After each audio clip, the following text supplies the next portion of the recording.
ఈరోజు ఉస్మాన్ యూనివర్సిటీ ఉద్యమాల వేదిక అయినటువంటి ఆర్ట్స్ కాలేజ్ వద్ద ముఖ్యమంత్రి రేవంత్ రెడ్డి మాట్లాడిన మాటల్ని తీవ్రంగా ఖండిస్తా ఉన్నా.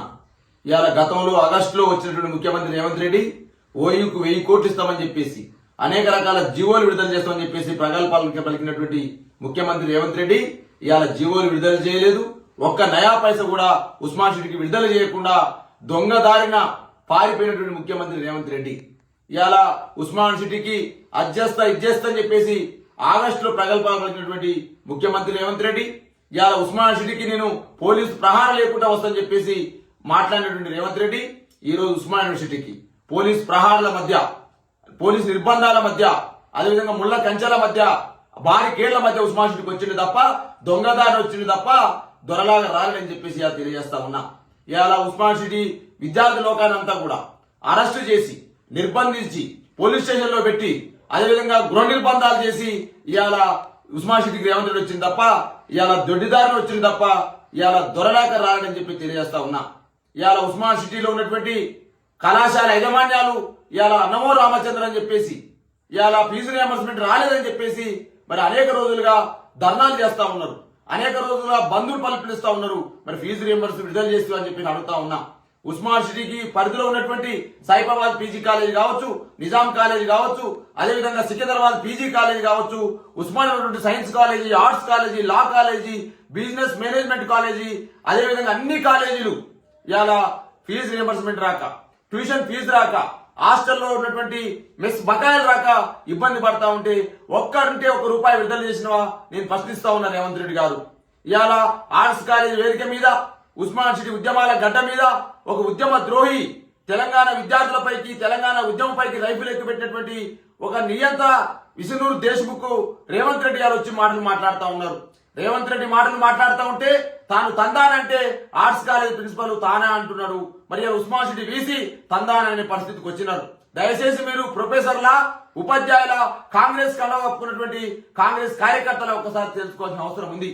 ఇవాళ నిరుద్యోగ సమాజానికి 4000 వృత్తి ఇస్తారని చెప్పినాం, అది వచ్చిందా రేవంత్ రెడ్డిని ప్రశ్నిస్తా ఉన్నా. అదేవిధంగా నిరుద్యోగులకు 2 లక్షల ఉద్యోగాలు వేస్తామన్నావు, మరి ఉద్యోగాలు వేసినవా చెప్పు రేవంత్ రెడ్డి. అదేవిధంగా భరోసా కార్డు ఇస్తామన్నావు ₹5 లక్షల, అది ఇచ్చినవా చెప్పు రేవంత్ రెడ్డి. విద్యార్థులకు విదేశీ విద్యానిధి పథకాన్ని అమలు చేస్తామన్నావు, అది చేసినవా చెప్పు రేవంత్ రెడ్డి.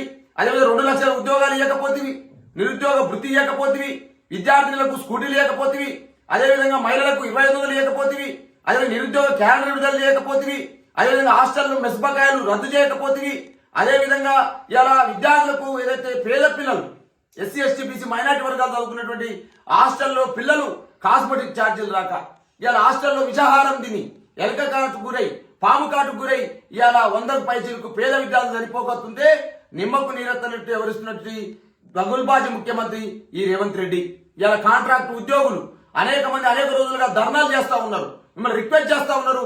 ఇలా కాంట్రాక్ట్ ఉద్యోగుల్ని నిర్బంధించి వాళ్ళ గృహ నిర్బంధం చేసి ఇవాళ ఒక నియంతలాగా వ్యవహరించాడు రేవంత్ రెడ్డి. అటువంటి నియంత రేవంత్ రెడ్డి ఇలా ఆర్ట్స్ కాలేజ్ వేదికగా పెద్ద మాట్లాడుతూ ఉన్నాడు. ఏదో పేద విద్యార్థులు చదువు మీద ధ్యాస బాగుందట, అదేవిధంగా విద్యార్థులకు విద్య నేర్పాలనే ఆలోచన బాగుందట. అయ్యా మరి ఇలా ప్రభుత్వ పాఠశాలలు 2000 నుంచి 5000 వరకు మూసివేసే పరిస్థితుంది. ఏకోపాధ్యాయ పాఠశాలలు ఉన్నాయి, మౌలిక వసతులకు ఇబ్బంది పడుతూ ఉన్నారు. ఒక్కొక్క స్కూళ్లలో ఒక్క టాయిలెట్ ఉంది. ఇవాళ విద్యార్థులనే వాళ్ళకు బారికేళ్ళు అయి ఇవాళ టాయిలెట్లు చేసేటువంటి పరిస్థితికి వచ్చింది.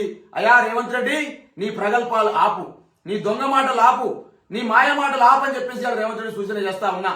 తెలంగాణ ఉద్యమంలో లేవైతివి, తెలంగాణ ఉద్యమంలో రైఫిల్ పట్టుకుంటువి, ఇవాళ ఎన్నో రకాల హామీలు ఇస్తేవి, నిరుద్యోగులకు ఇచ్చేస్తాంటివి. ఇవాళ 2 సంవత్సరాలు అయిపోయాయి. కనీసం నిరుద్యోగులకు అశోక్ నగర్ చౌరస్తాలో నీ రాహుల్ గాంధీ సమక్షంలో అనేక రకాల హామీలు ఇస్తేవి, ఒక్క హామీ నెరవేర్చకపోగా గ్రూప్ 1 లో అన్యాయం జరుగుతుందని చెప్పేసి విద్యార్థులు కొట్లాడితే వాళ్ళను పోలీస్ స్టేషన్ లో పెడితివి.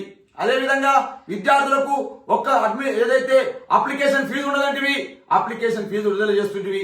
అదేవిధంగా విద్యార్థులకు సంబంధించి మెగా డిఎస్ చేస్తుంటివి, దగా డిఎస్ చేస్తేవి, కనీసం 5000 ఉద్యోగాలు కూడా ఏకపోతివి. అదేవిధంగా విద్యార్థులకు సంబంధించి రకరకాల మాటలు మాట్లాడిన నువ్వు దోకా చేసి దొంగలాగా వ్యవహరిస్తూ ఇలా దొంగ చాటున పోలీసు నిర్బంధాల మధ్యన, పోలీసు ప్రహారం మధ్యన ఓయికొచ్చి గత ముఖ్యమంత్రి తెలంగాణ ఉద్యమ నాయకుడు కేసీఆర్ తిట్టుకోవడమే నీ యొక్క పొరపాటుగా మారింది. కేటీఆర్ గారు తిట్టడమే ఉస్మాన్ సిటీకి వచ్చినట్టుంది తప్ప తెలంగాణ విద్యార్థులకు కానీ ఉస్మాన్ సిటీకి కానీ నువ్వు చేసింది ఏమి లేదని చెప్పేసి స్పష్టంగా తెలియజేస్తా ఉన్నాం. భవిష్యత్తులో నీ దొంగ నాటకాలను, నీ దొంగ హామీలను, విద్యార్థులకు ఇచ్చినటువంటి నీ హామీలన్నీ కూడా ప్రజల ముందు ఉంచుతాం, విద్యార్థుల ముందు ఉంచుతాం. ఖచ్చితంగా నీ గల్లా బట్టి అడుగుతాం. ఇంకా కూడా మారకుంటే గట్టినే మాట్లాడుతుంటే నీ నాలిక కూడా చీరేస్తామని చెప్పేసి కూడా ఇలా రేవంత్ రెడ్డికి హెచ్చరిస్తా ఉన్నా. మీ డాక్టర్ దూదిమెట్ల బాలరాజు యాదవ్, ఉస్మాన్ సిటీ మాజీ విద్యార్థి.